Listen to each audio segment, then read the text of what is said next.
పిలుపుతోని మీరు అందరు వచ్చినందుకు చాలా సంతోషము. సన్మానాలు ఎన్నో జరుగుతున్నాయి, సన్మానాలు కాదు, అందరు ఆప్యాయత పొందాలి అనే ఉద్దేశంగా మీరు ఒకటే ఫోన్ కాల్తో నచ్చినందుకు చాలా సంతోషం. వేదిక పడినటువంటి ఆర్పిల్ కానీ, మన సీనన్న కానీ, వైస్ చైర్మన్ కానీ, మన నరసయ్య సార్ నా కొరకు ఎలక్షన్లో రాత్రి 12 గంటలకు ఫోన్ చేస్తుండే, సేటు వాళ్ళు ఇట్లా అంటే అంత ప్రేమ ఉంటుంది చేస్తారు. 40 మంది మా వయసులు మొత్తం తిరిగిండ్రు, ఒక్కొక్కరింటికి 4 సార్లు పోవడం జరిగింది. ఎందుకంటే గెలుచుడు ముఖ్యం, మనం ఇంటికి అవ్వకుండా రాము. ఇప్పుడు గెలిచినాక కూడా వార్డులో తిరిగే పరిస్థితి లేకుండా అయిపోయింది.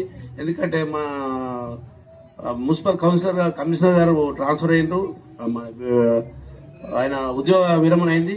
కొత్త కమిషనర్ వచ్చినాక మొత్తం మన వార్డులో ఏదున్నా చూసుకోవాలని చెప్పి ఆరుస్తున్నది. ఎంత పరిస్థితిలో మీరు చెప్పినట్టు డెవలప్ చేస్తానికి ఉన్నా కాబట్టి దాన్ని చెప్పడం అవసరం లేదు, పని చేసి చూపిద్దాం. ఎందుకంటే ఇప్పుడు శ్మశాన వాటిక మొన్న నినాక మరణ మొత్తం సాగు చేయడం జరిగింది. మనకు 99 రోజుల ప్రణాళిక పెట్టిన రేవంత్ రెడ్డి గారు. దానికి మన కరీంనగర్లో మీటింగ్ అయింది. ఈ రోజు పొద్దున 11 గంటలకు పోతే 4 గంటలకు వచ్చినాం. ఈ రోజు కూడా మొత్తం మంది కౌన్సిలర్లు 5 మున్సిపాలిటీ పిలిచి ఎట్లా చేయాలి, ఏం చేయాలి, ఏ పద్ధతిలో అవ్వాలని చెప్పారు. అందుకొరకు ఎట్టి పరిస్థితుల్లో మన మెట్టిపల్లిని తెలంగాణలోనే, మన జిల్లా కాకుండా తెలంగాణలో మంచి చేయాలన్న ఉద్దేశం ఉన్నది. మీరు అందరు సహకరించినట్టయితే ఖచ్చితంగా చేస్తానని చెప్పి హామీస్తున్నాను.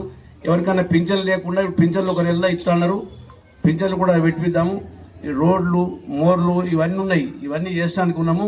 మనకు 18,70,00,000 వచ్చినవి ఉన్నాయి. అవి ఒక 1 మంత్లో అవుతుంది. అయినాక అన్ని రోడ్లు కూడా చేసుడు.